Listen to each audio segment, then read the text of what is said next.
Hello, everyone. Welcome back to the next episode of G&A Reviews. I am your asshole DJ DBD. And I am your super eccentric cool DJ who throws pool parties, DJ Soberoni. Oh no! Oh, see now we really already, tried. already gonna disagree. No, because at least I stayed on brand, and now you are just like, ooh, I can't think of anything No, else. I thought of the DJ, and it was in my head. I'm like, if Drew takes this DJ intro, I'm still sticking with mine. Okay, but you don't have to do it at the expense of me being the asshole. For those who don't know what we're talking about, let's get right into it with our first anime of the lineup, Carole Tuesday, episode 3. Yep, episode 3. Carole Tuesday goodness. Yeah. So, basically, this episode is very different from the first two episodes. I feel like. Which is why it's not my episode of the week. Not that it's like a bad thing, but I feel like the first two episodes, especially the first episode, is very like, we're gonna set the whole mood of this anime, right. And then this episode was like, okay, now plot. Yeah, this episode is not my episode of the week either, but not because it was bad. Like it wasn't bad. Episode. No, it was a really good episode. It was just like this is more plot driven than like the whole feel the music and the emotion. I will say I really love the stomp moment where they're in the laundromat. Oh my god, that was usually the best part. That was great. Oh, and even the laundromat, the dude in the laundromat starts doing it too. I'm like, I know. Yeah. He's just like, oh yeah, we're all just jamming out and whatever. I'm just like, I love. I'm just like, where's my musical? Where's my Broadway musical? I'm just like, oh my god, a musical moment. I'm sold. What? Yeah, I really love that. Excuse me. I love that. Yeah, then we get more scenes from Hillary Clinton. That's what calling her. That's the only she does look. She a lot literally like looks like Hillary Clinton. Like in my mind, there are things that Hillary Clinton would say behind closed doors. Mm-hmm. Yeah, and she's just like, "Hey, I need you to find my daughter, but I need the police to not do it." And I'm just like, ugh, that's kind of gross. Yeah. I like that this episode did a lot of like show don't tell things, like with Hillary Clinton when she walked away, like what was it, her son, I guess is Carol's or Tuesday's brother, was like, oh, who's that guy? She's like, oh, don't worry about him, and then they just like walk off together and he puts his arm around her or something, so she's clearly having like some kind of intimate relationship with that dude. And I didn't even catch that. Yeah, he like wraps his arm around her, and clearly Tuesday's brother's kind of just like, I'm actually concerned for her and you're just being a dick. So yeah, you're just kind of your main concern is like your campaign. Well, meanwhile, my sister / your daughter is like could be getting murdered. Mm-hmm. So that's the thing. Oh, I love in the beginning how like they just start cussing out Gus. Mm-hmm. Like they all just will start yelling at him like different dialogues. I really like Gus. I like Gus a lot. I loved him from the moment where they left the pizza shop. He's like, whoa, you guys gotta pay. I didn't say I was paying for you. Yeah, he's definitely like a good mix. Like, washed up manager vibes. I love that they add the fact that he's from like Texas in America on Earth. Like he worked with Bruno Mars. I'm just gonna count all the names of people that. Yeah, right. He was like Bruno Mars, Justin Bieber. I forget. There's one other that I forgot. Then he mentions like the Beatles. Mm-hmm. But yeah, like it was a lot of. They were just like music reference time. It's a very musical anime. I don't know if we caught on to that yet. Like, I'm not sure you know. Just a bit of music in here. Also, I'm just like, how old is he? How old / young was he when he was working with Bruno Mars and everyone else? slash how far has like technology advanced to that he can mention them, still be like in his, because he's not like 60 years old or anything. He's like probably 40s, 50s, if that. So it's just like, whoa. A lot of technology advanced if we're not having this conversation on Mars. It's like the near-ish future, so yeah, there's a very huge amount of technological advancements have been taking place within a century. I really love I love the DJ too. What's his name? Erdogan. I love him. I'm sorry. He's just too cool and stupid. He's so flashy. Like when he just takes off his shirt or his robe and just starts doing push-ups and shit. Like he's like one of those campy villains you see in like a sci-fi or something. I just really like him. He's not that campy. He's just a douchebag. He's a campy douchebag. He's like all about, oh, I love being sexy and doing music and yes. And also Tuesday was great for. First of all, he was definitely Tuesday, definitely the MVP. She just said, you know what? You want us to burn our fucking notes so bad? You want to burn our fucking music sheets? Here, bitch. Catch on fire. I'm like, yes. That's why you enact that crazy white girl gene that you always had inside you. I'm glad that it's not just Carole who has the guts in the group. Yes. No, Carole is like the feisty black girl, and Tuesday is one who the crazy white girl. She's the crazy one. She's the one. Who was the like slash the person's tires and shit, like hateful ex-girlfriend type. Exactly, and both are welcomed in this anime. Clearly, I love how like each episode they do like a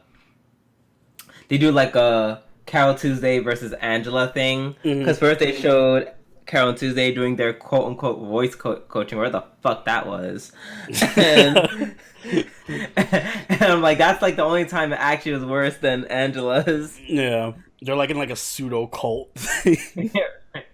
And then they cut to Angela doing her vocal quote unquote coaching, which is essentially literally just scare her until she hits the notes. Dude just like pulled out like saws and lasers and shit. Yeah, it was like very like 90s, early 2000s villain. Like has you strapped down and has like various like mad scientists, bunch of tools, like getting ready to operate on you kind of thing.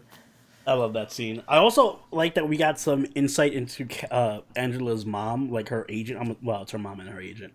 Where she's like, oh, I was a famous, child actor, but by the time I was 20, no one had even heard of me anymore. So she's kind of like pushing her own agenda onto her daughter. Yeah. So I like that. I don't know. I feel like there's no true villain. Like both Angela. That's also a good thing between Angela and Tuesday. They both have really out there moms who don't seem to care about them. Yeah. Well, you could say that Carole's mom doesn't care about her either. Yeah. Everyone has family issues. Family issues the show. Woo! But yeah, no, this was a great episode. I love the insert song. It wasn't as good as the other songs, but the new song was also pretty nice. I liked it. Yeah, it was upbeat and cute. I hope we get a new song like every couple of episodes. That'd be fun. You imagine if they did a new song every episode? That might be they won't. That might be a bit much. That would be so hard on them. That'd be hard on me. I'm totally getting the soundtrack for this though. I was literally just thinking that. Yeah, definitely. Absolutely, 100%. All right. Right.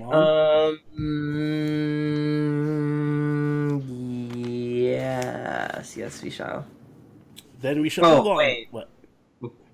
I love how at the end they still have the theme of them running from something. Oh yeah, that was a good episode. That was a good little way to end it too. Yes, that really was. Okay, moving on to One Punch Man 2, episode 3. My episode of the week. I'm not surprised because you were just like, this episode was so good. It was so great, though. I think this is my favorite episode of One Punch Man Period. Like, even counting the first season. Yeah. This was easily the best episode. For once, and I think people have picked up on it, I'm not a big fan of Saitama. I'm just indifferent towards him and Genos, because I'm just like, whatever. They're whatever. But this is the first episode where I find Saitama interesting and funny. Like, he was hilarious through this whole episode, from start to finish. With him not recognizing the martial artist in the beginning, the whole thing with the bananas. Hey, you want a banana? He puts on the guy's leg. Mm. Tank top guy, like, put it on my leg. And, of course, that beautiful, beautiful ending scene, which was iconic and perfect. But before we get to that, I want to talk about how great Garo is as a villain. This really was a great episode, because it's like, Garo, in a way, he's still very much like, I'm a monster, and I'm still evil, but he's still like a person at the same time. Mm. Like, but for me, that had me sold on Garo was literally that whole scene of him talking to the kid. Yes, me too. Because I'm like, oh, okay. Because when he first showed, first off, all his entrances are beautiful. Like, the entrance where the kid is sitting on the bench and like this newspaper passes by, and then suddenly Garo's there, and I was literally just like, oh, that kid's dead. Somebody's out here. Yeah, I was like, no, Garo wouldn't just kill a child. I thought he was gonna take him hostage or something. Like, I'm gonna hold this kid hostage so more heroes can come and try to save him or something. And then he just did the opposite. He was just like, hey, can I see that book? And he started like talking with him. And he asked him, he's like, and I'm just surprised he didn't like snap the kid's neck when the kid didn't let him borrow the book. Yeah, I thought he was gonna do that too. Like, he was just gonna kill the kid and take the book or something. But no, he's kind of just like a chill dude. Yeah, like, as long as you're not a hero. As long as you're not a hero, Garo's a pretty nice guy. Rip Movement Rider. Oh god, poor. I'm surprised. Like, they were having conversation. I literally thought he just. I thought everyone was dead. I thought he just killed Movement Rider. Like, that was just like, I've seen anime where they've done that and they don't live. But I had a feel like they don't kill people easily in this anime. No. So yeah. The random scene where Bang, aka Silverfang, is talking to recruits his brother, and he's referring to his brother as Oni-chan. Like, I was like, that was so funny. Yeah, I was like, bro, you're like 60. Why are you calling your brother Oni-chan? That was great. I loved also I like Garo as a villain just because he's so fun to watch. I liked when he was fighting what's his name with the slingshot, gold ball or whatever, and it was like a setup, and Garo's just so fucking badass. But I liked how Gold Ball or whatever the fuck his name is was putting on an act of being drunk and like lured him into a trap. Like, this has the makings of such a good, intriguing arc. Yeah. I'd definitely say so. I love how Garo was just like, oh, I knew what you were going to do because, like, I'm not just some power-hungry idiot. Like, they're really hammering the fact that, like, he's strong, not just because, like, he's strong and, you know, he's not going the one-punch man method where he just exercises a lot until he's, like, the strongest person. Mm-hmm. No, he's like, oh, I know martial arts. Like, he uses his brain to fight. He also researches where the people are, like the heroes go, their weaknesses, their attacks, all that stuff. Exactly. He's like, I knew how to counter your attack because I read up on all of you guys, and he just proceeded to beat everyone up because of his knowledge. Yeah, he's a really, really good villain. I also really like Saitama was great this episode, and that ending scene where he just shows up and he's like, "Oh, I've been looking for you," and then Garo just karate chops him and. Saitama just utterly destroys him, and like, he was like fucking collapses. It was so fun. It was funny because then you realize that he wasn't talking to Garo. Exactly. He was talking to the guy in the shop. He was like, "Get out of my face! I'm talking about the shopkeeper. You trying to rob me? Hey, stop that!" Just karate chops him, knocks him out. And I love that this episode did a really good job of because we always see how strong Saitama is, but this episode really made us see how much stronger Saitama is compared to everyone. Like everyone, like all the S ranked, A ranked people having trouble, He still beats Garo in one hit. Yeah, he just and Garo gets a clean hit on him and does nothing. Yeah, like the shockwave literally goes through his body and makes the ground shatter, and then he's just like, stop that. Boom, and then Garo just passes out. And I love that it illustrates this whole theme of the show, which is just like everything is happening and all this shit's going crazy, but then Saitama's just doing his own thing. Like his whole story is, I want to enter this tournament. Yeah, he's just existing in this world where he's like, my goal is to win this tournament. Meanwhile, there's like a fucking vigilante or a villain going around almost murdering all the other heroes and shit. And he's like, I'm gonna participate in the tournament so I can learn. Like, win 3 million yen. Mm-hmm. It's so fun. This was literally the best episode for One Punch Man. I loved it. It was great. Yeah. I hope it can keep this momentum for the rest of the season. It was pretty fantastic. All right. Speaking of love, I have another thing I love. Yeah, which all is... positive vibes. Fruits Basket remake, episode 4. Which is my episode of the week. Ooh, I knew this was also going to be my episode of the week if One Punch Man wasn't so amazing. This was my episode of the week because for me, when I decide episode of the week, it's all about like what has like a huge impression in my head. Like I made this my episode of the week because Fruit Baskets is the first anime I watched today, and it's still on my mind after going through all like the other 6. Really? This is so great. And you know what? I'm not sure if I hated on Kagura as the last podcast. I don't think I did. No, you didn't. You were just indifferent about her.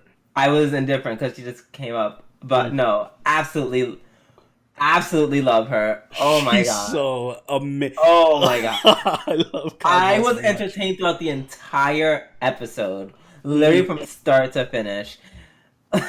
Like, her whole shtick is super great. Even though it pissed me off because she's like, all like even though she pisses me off, she's very, like, I find her super entertaining. Like, she makes dinner, destroys dinner, and then it's all like, oh my god, he doesn't love me. Like, that kind of shit annoys me. But it was just so funny. Like, yeah. She's hilarious. Just when she shows up, first off, they put a whole bunch of effort into that animation for her attacks.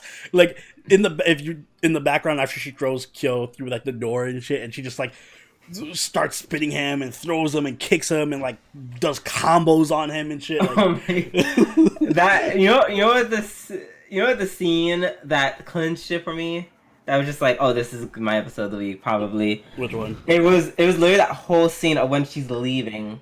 That whole last scene from the whole entirety of it was just hilarious. Where, you know, Kyo is like being a typical like tsundere, and then she tries to slap him. He blocks it. Then she does some karate shit. Knocks him into the TV. TV explodes. It's not even necessary. It explodes. And then she runs. And then she like does a karate move, busts the door open, runs into a guy, turns into a fucking floor, and then Yuki is just like some animation just causes him to move across the screen using his legs. Pushes his head in the guy's face. The guy, and then like super crazy, making Yuki look pretty budget. And he's all like, "Hi, what's up? I'm here to take your sexuality." And the guy's like, "Oh my god, please take my sexuality." And then he's like, "Maybe another day. Goodbye." Oh, that whole scene. Yes, that was like the best scene of the episode. Oh my god. It was like the whole episode summarized in one Exactly. scene. It literally. Oh my god. Kagura was adorable. So I love her being just over the... Like, even when it somewhat tries to be a serious moment when she talks about Kyo's true form and then he comes up and, like, covers her mouth. Like, don't talk about that. Yeah, I really think that could have been such a serious moment and he just knocks the fuck. The fuck are you gonna do? She's like, what the fuck do you think this is? Cuts him, fucking gives him the Shoryuken of his life. I want to know Well, first off, I feel horrible for Kyo because literally everyone in the show can beat the shit out of Kyo. His training ain't shit. Yeah. I'm like, how good is your training? Because you just get your ass beat a lot. Yeah, he just gets smacked down. At this point, I assume everyone in the Soma family can just beat the shit out of Kyo. No wonder why he's the oddball out. Yeah, so first of all, Kyo's body, 10 out of 10. Thank you for that. It wasn't necessary, but I'm glad it happened. Oh yeah, I also don't remember. I think this is one of the parts where I don't remember as well. Because once again, I like saw Fruit Baskets like literally 10 years ago and never thought about it again. So like I'm excited to like learn what's happening, like, or remember what's happening. Like, I really don't remember this at all. Yeah, I don't remember happened in the anime. The most clear thing I remember about the anime was the Kagura episode, which was this. So after this, I don't know anything else about the anime. Actually, I forgot about Excuse this. me. But yeah, and I love like the bonding scene with I like that Toru and Kagura got along. Like they could have been rivals easily. Oh yeah, that like direction. They didn't set it up that way. No, they actually became really good friends. And then Toru bonding with Kyo. And I just watching Kyo be really excited about like martial arts. That was so adorable. Yeah. And then like he's so cute. The punch, like straight jab. And then he's like, you suck. I'm just like, aw. I forgot that Toru is literally the embodiment of all that is beautiful and cute and adorable. I just want to be, I just want to be like friends with Toru and just hang out with her. Yeah, like I just like if I ever like went out to like a place, I'd just be like, yes, Toru, always come. You are always invited. You're always welcome here. Always. I love how is it Shigure the the dog. Yeah. I love how you like him and Kagura are like discussing like, you know, how convenient it would be to just like marry someone within the family. And then of course Shigure literally mentions the sex, which to be fair, we were all thinking. Yeah, I'm glad that they brought that up because I'm sure that's the first thing you think about when you're like, oh, we can't hug the opposite sex. Wait, then how do you? Oh God! I mean, it's possible. There are many more positions where you do not need to be embracing them. But you're trying to keep it a secret. So it's like when you tell your partner, like, listen, I don't want. You can't touch me. you can't. No, you can touch me. You can touch me. You can't embrace me. I'm like, okay. We must do doggy style. For no reason at all. I just really prefer doggy style or cowgirl / boy. And no embracing. Before, after, or during. Wait,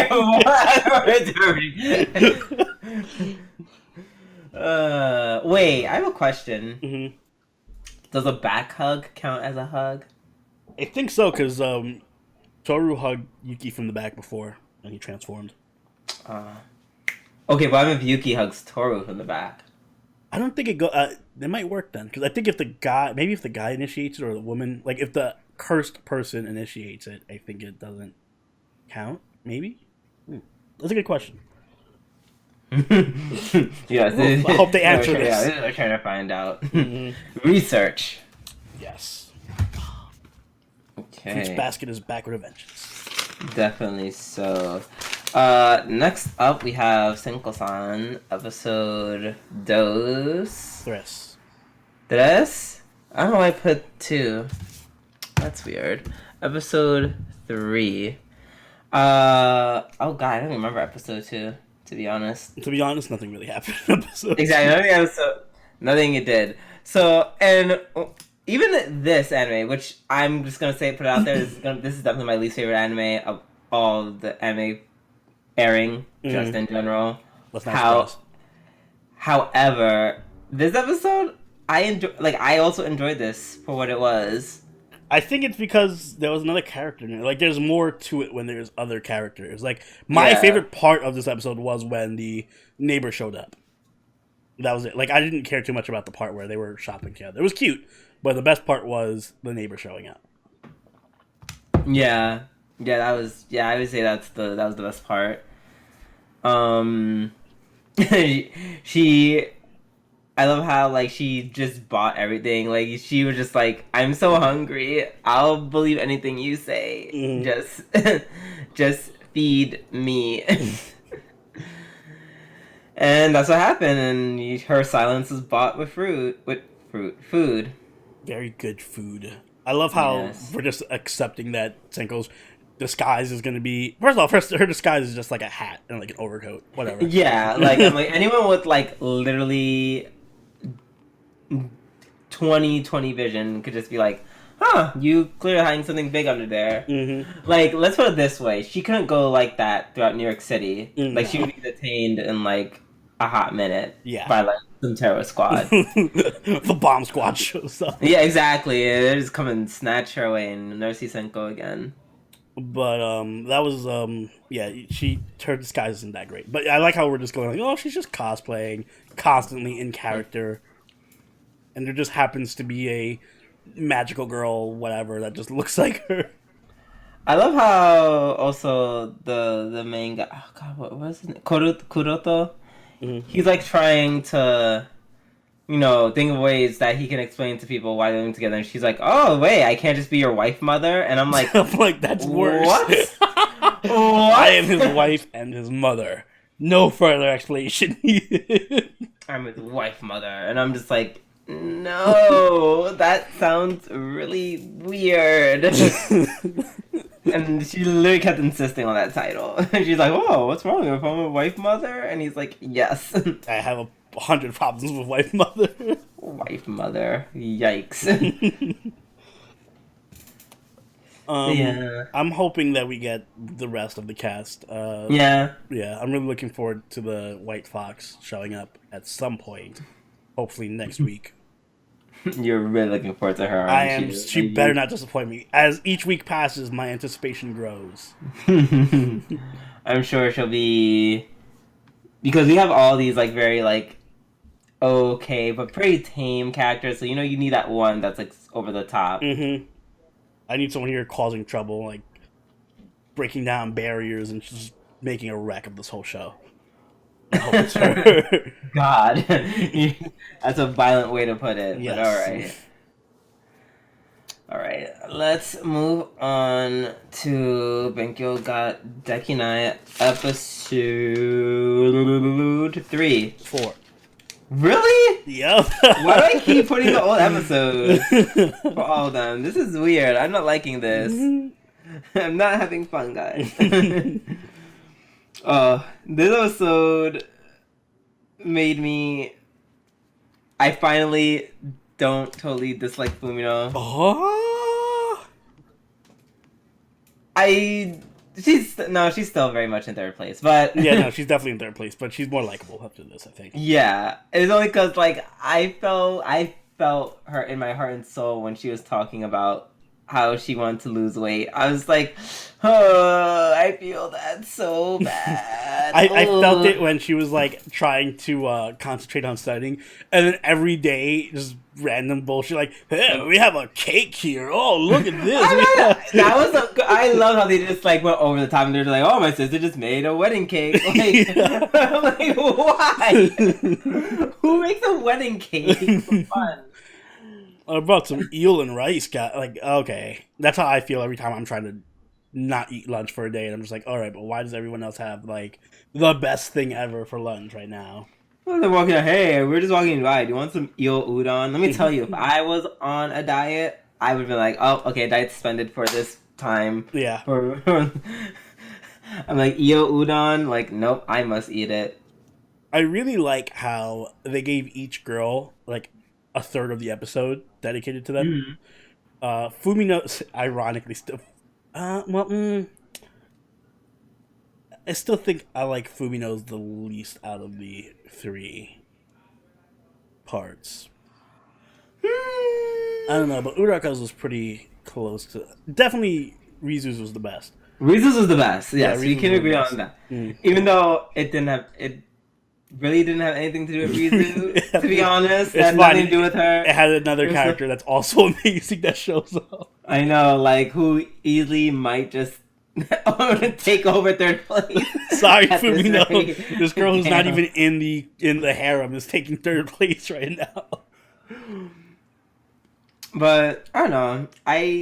Uruka's was fun. It was fun, but I don't know. I think Fumino's was. Yeah, I like I'm Fumino's leaning more than towards Uruka's. Also, is it just me or does Fumino get like 90% of the fan service in the show?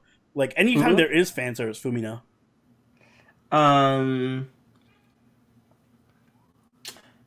mean, Like she gets like a lot of fair back shots and stuff. Oh yeah, literally like the first scene was like her showering. Yeah, and even last episode where she was like sick and she was undressed when what's his name walked into. Like I just feel like she gets all the fan service shots. Fumino's tummy, the tummy fetish, like that was pretty fun. Mm-hmm. I love how he called it. Oh, how does it feel? Dangerous. I was like, oh, you fool! Worst word to use to describe someone else's stomach. Literally, you might as well just call her a fat fuck and just literally shove the cake down her throat. Like, ugh. Even the way her issue was resolved was kind of cute. We're just like, oh, you're just eating midnight snacks because you think if you study afterwards, you're gonna burn all the sugar. This is not how it works at all. Even though she did end up losing the weight. Yeah. Oh, but I will say this. Ironically, while I do think she's in third/fourth place, I think I like her interactions with Yuiga the most. I think so too. Like, No, I like they're Uraka's very- more, but I like her interactions with Yuga second most. Like they seem very like they just seem like friends. Like it's not too like there's no underlying sexual tension or anything. They just seem just really cool. Like I love when he like at the end where he like pinches her cheeks. Yeah, that was cute. Yeah, it kind of is an interesting dynamic because I feel like he has that friendly relationship with Fumino and Uraka, but he has more sexual tension with Rizu. Yeah, like they're definitely more like distant. Mm-hmm. In a weird way. So yeah, that was cool. Yeah, let's talk about Sekijo. Sekijo is great. She was fantastic. Oh my god, I love her. Like she's just trying so hard to get like Rizu to like admit her feelings for Yuiga. Mm-hmm. And she does so by making herself sound like basically like a stereotypical like dumb teenager. Like, oh my god, what Yuiga? What kind of guys do you like? But even before that, just her sitting there slurping the noodles. Oh yeah, like staring them down while slurping noodles was great. And then he's like, oh, just ignore me. I'm not here. And they're like, and we can't ignore you. Well, you're slurping food in front of us. I love all of Yuga's answers to her questions, by the way. Oh yeah, she's like, these answers suck. Yeah. How many children do you want to have? Well, I think we should be financially stable before we decide that. And I'm just like, why? Such a responsible answer. God damn you. Where's your... See, contrast this guy with what was his name from Domestic Kanojo? Natsuo. Yes, Natsuo. See, this is the kind of teenager I like. Wait, are you saying you don't want to run away with your No. sister teacher? No. Not my sister teacher, not my wife mother. That should make that episode. Make that episode title. Yeah. That sounds like a very interesting fanfic. Yeah. But no, Sekijo was really fun to watch, and I like her interactions with the Rizu too, like their little rivalry thing, and she's just trying to be friends, and she has a little bit of tsundere in her as well. Yeah, but it's like a cute human tsundere, not super like so I'm tsundere. No, she's not an abusive tsundere. Exactly. And Uraka's section was like the shortest, I think, but I like the premise, like just It was because she's fun. so stupid. She's just oh, I forgot to wear a bra today. Good thing it's the time for basketball.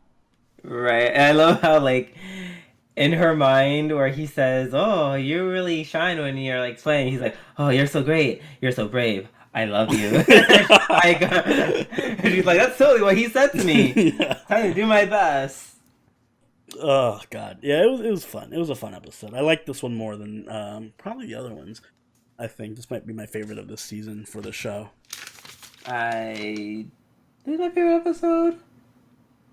Yes, up there. I just really liked Seki. Like that was the she went alone. Yeah, she was the selling point of this episode. It was so funny.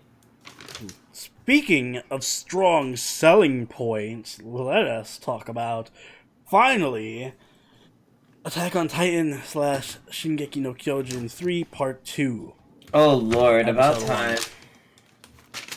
Yeah, so this episode was the thing that happened that was basically build up for the next episode.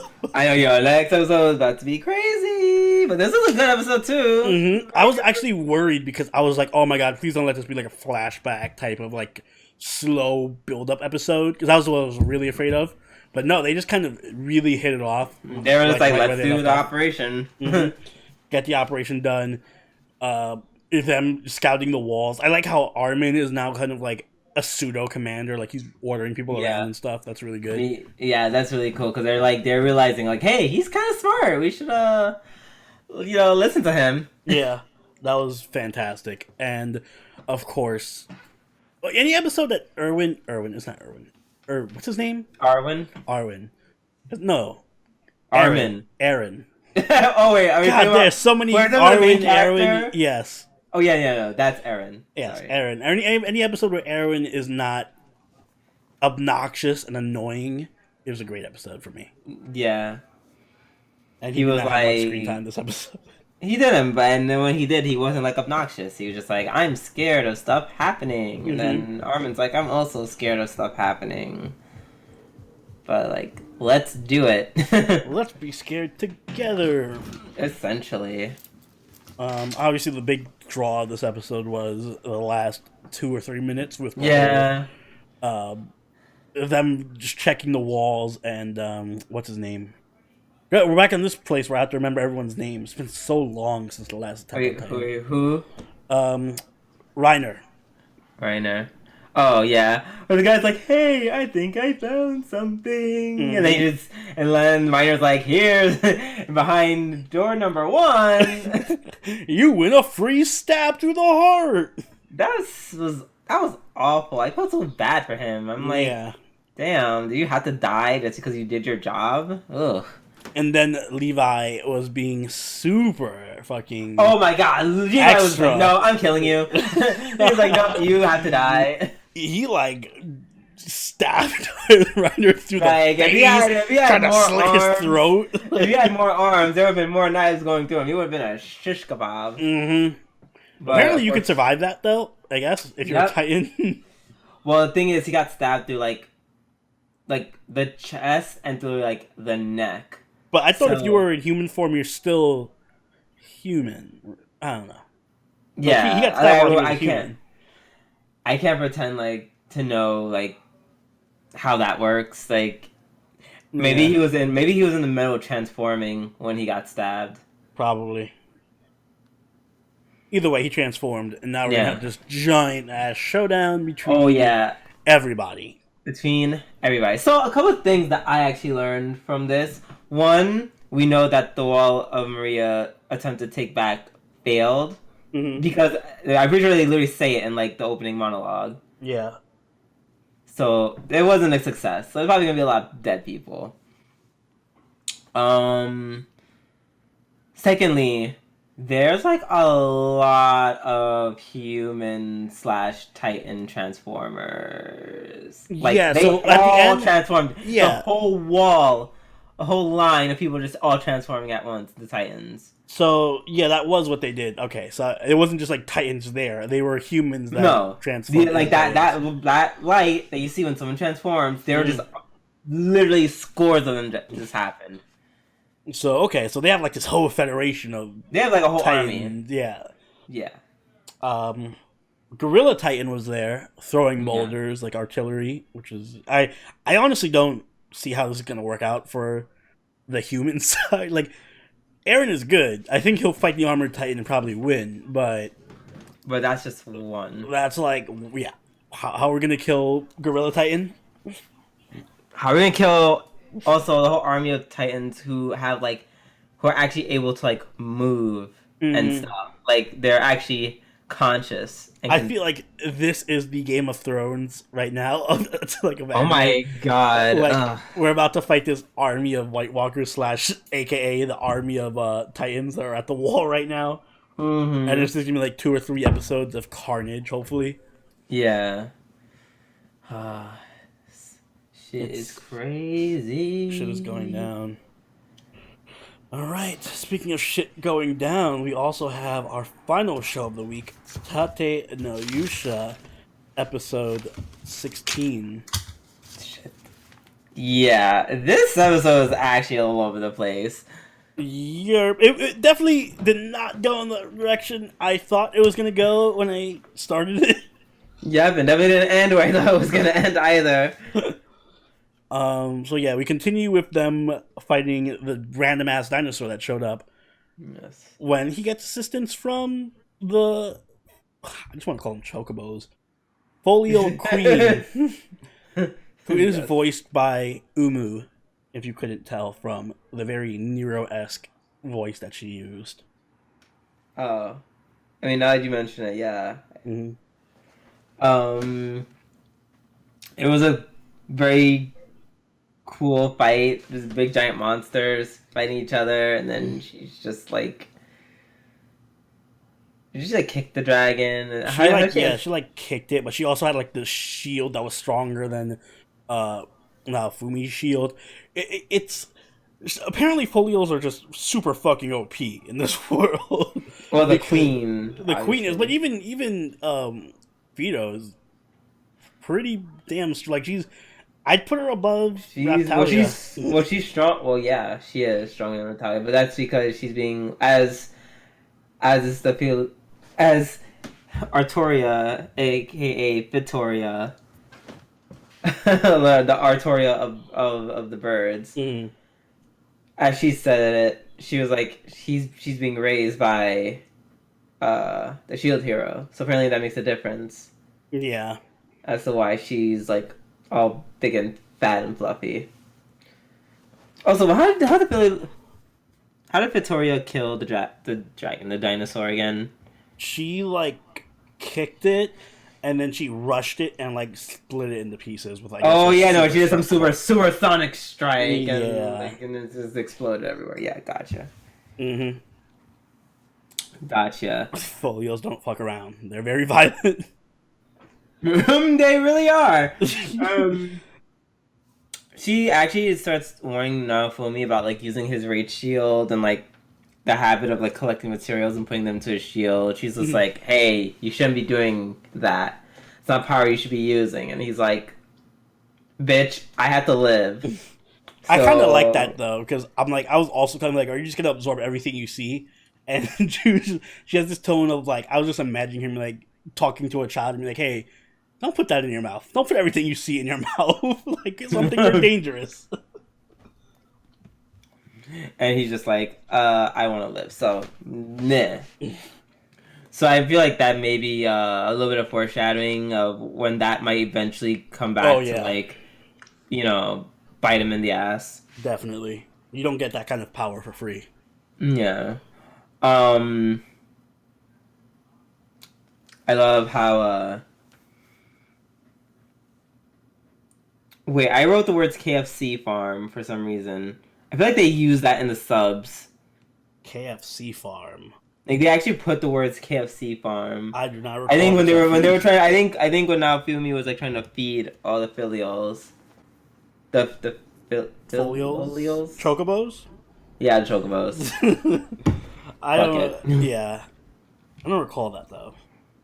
Yeah, this is. I'll try looking for it and see if I can I think find you just out might have something really too. wanted some KFC or something. No, ew, fuck no. Ew. Maybe you had a craving for a famous bowl or something. That would be the only thing I'd want from KFC. The only thing is our famous bowl. But yeah, so and then Victoria's like, you should make peace with the other heroes. Just be cool with them. Be cool. And then Naokumi's like, they kind of hate me, and it's probably not going to happen. She's like, no, this world kind of needs y'all to fight together because there's disasters going on around, and apparently they happen other places. Oh yeah, that was a big piece of information. They just happen everywhere, which makes me think that this country is like monopolizing the heroes. Because I guess the other countries don't summon heroes. Yeah, if they're saying that, like, oh, they're asking why they're only here, then yeah. And it makes me think that Nero Chocobo's plan is, I guess, to kill the heroes so that they can be resummoned, like different heroes to take their place that will actually get along. Even though that still doesn't make any sense because we're right in the middle of the wave, so it's like that actually would be detrimental. Yeah, like extremely. Like more people will die by the time we get new ones who leveled up and know their skills. Yeah. At the end, she's just like, well, if you guys didn't get along, I guess I'll have to kill everybody. Yep, time to wipe out everyone. And I'm just like, or you can just try to make them get along instead of murder. Like, someone said, let's just murder you all. And be like, you know what? On the other hand, peace sounds great. That's what I'm feeling is going to happen next episode. Like, now Fumi's going to be like, okay, how about we don't do that and we work something out? Yeah, exactly. You get along. Also, it looks like the other heroes are investigating the church or whatever. So yes, I was like, oh, thank you, God. His cries of like, hey, this is bad. Investigate this. They didn't fall on deaf ears. Mm-hmm. Hopefully, Mine doesn't come and fuck it up, but of course she will, I'm sure. Yeah, she literally was right there. She's like, stay out of our business. Well, so I think that concludes another week of anime, and now we finally have our full lineup out and ready. So if you enjoyed this podcast, make sure you hit that like button and subscribe so you can catch us every week. Also, make sure you join the party over on Discord, follow us on Twitch, and follow us on Twitter. And if you'd like to go that extra mile, you can donate to us on Patreon like all these lovely patrons on screen right now who make this possible. Drew, do you have anything you'd like to add? Excuse me, I'm not okay with you being my wife, mother, teacher, sister, daughter, girlfriend, aunt. And I will think about it. This has been Soberoni and Doobie-doo. we'll catch you guys next week. Later. Bye.